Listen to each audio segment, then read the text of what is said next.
اعوذ باللہ من الشیطان الرجیم، بسم اللہ الرحمن الرحیم۔ ناظرین کرام، میرا نام ہے محمد جنید اور آپ دیکھ رہے ہیں میرا فیس بک یوٹیوب چینل۔ ناظرین، آج مادر وطن کی ایک ایسی بہادر بیٹی کا ذکر کرنے جا رہا ہوں جو پچھلے 8 مہینوں سے چھپتی پھر رہی ہے، جو انصاف کی تلاش میں اس کو یہ ڈیسائیڈ نہیں ہو رہا کہ وہ کون سی عدالت میں جائے۔ تو ایک دن ایسا ہوتا ہے کہ وہ وکیل کے لباس میں پشاور ہائی کورٹ کی بلڈنگ میں داخل ہوتی ہے، اور اتنے میں ریاستی گنڈوں کو اس کی اطلاع مل جاتی ہے کہ وہ مادر وطن کی بہادر بیٹی پشاور ہائی کورٹ کی بلڈنگ میں موجود ہے۔ اطلاع کا ملنا تھا کہ جوانان خیبر پختونخوا اس نہتی لڑکی کو گرفتار کرنے کے لیے پشاور ہائی کورٹ کا گھیراؤ کرتے ہیں، اور ہر طرف سائرن کی آواز ہے۔ وہ ہزاروں کی تعداد سے تعینات جوان صرف اس انتظار میں کھڑے ہیں کہ کس وقت یہ بہادر بیٹی عدالت سے باہر نکلے اور اس کو گرفتار کیا جائے۔ اتنے میں چند لوگ کیمرہ اٹھائے عدالت کی بلڈنگ میں داخل ہوتے ہیں تو وہ بہادر بیٹی رو کر بولتی ہے کہ مجھ سے 9 مئی کے واقعات کی مذمت کروانا چاہتے ہو؟ میں مذمت کرتی ہوں، میرا جوان بھائی، میں شہیدوں کی بے حرمتی نہیں کر رہی، میرا جوان بھائی وزیرستان کی سرزمین میں دفن ہے، جائیں وہاں جا کے دیکھیں، 6 فٹ کی قبر آپ کو ابھی بھی ملے گی۔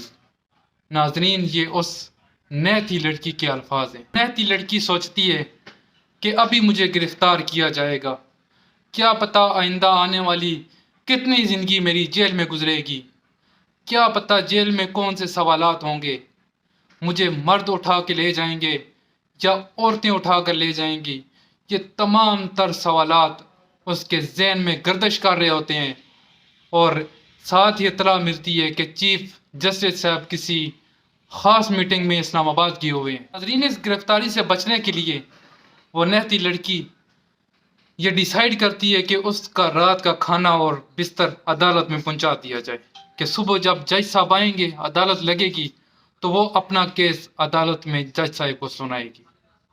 تو یہ تمام تر صورتحال اس کے ذہن میں گردش کر رہی تھی۔ ناظرین، اتنے میں خبر آتی ہے کہ جج صاحب عدالت پہنچ گئے ہیں۔ ناظرین، اس نہتی لڑکی کے چہرے پر آنسو بلکتے ہیں اور ساتھ ایک ہلکی سی مسکراہٹ نمایاں ہوتی ہے۔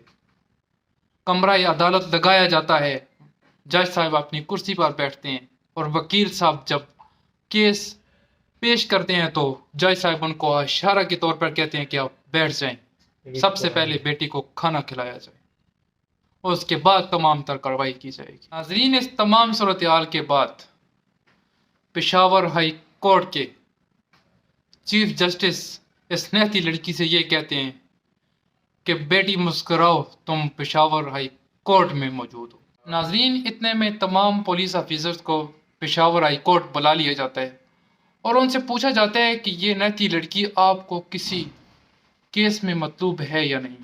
تو جواب آتا ہے کہ یہ ہمیں کسی کیس میں مطلوب نہیں۔ ناظرین، امید کی کرن جاگتی ہے، اور وہی پولیس کی باری نفری جو اس نہتی لڑکی کو گرفتار کرنے آئی تھی، اسی کو حکم دیا جاتا ہے کہ اس بیٹی کو پورے پروٹوکول کے ساتھ اس کے گھر ڈراپ کیا جائے۔ تو اس سے یہ معلوم ہوتا ہے کہ ابھی بھی پاکستان کی کچھ ایسی عدالت ہیں جہاں پر لوگوں کو انصاف دیا جاتا ہے۔ انشاءاللہ آنے والے وقت میں جب بھی ہمارا کوئی بچہ جوڈیشری میں گیا تو انشاءاللہ اس کو چیف جسٹس ابراہیم خان کے بارے میں ضرور بتایا جائے گا۔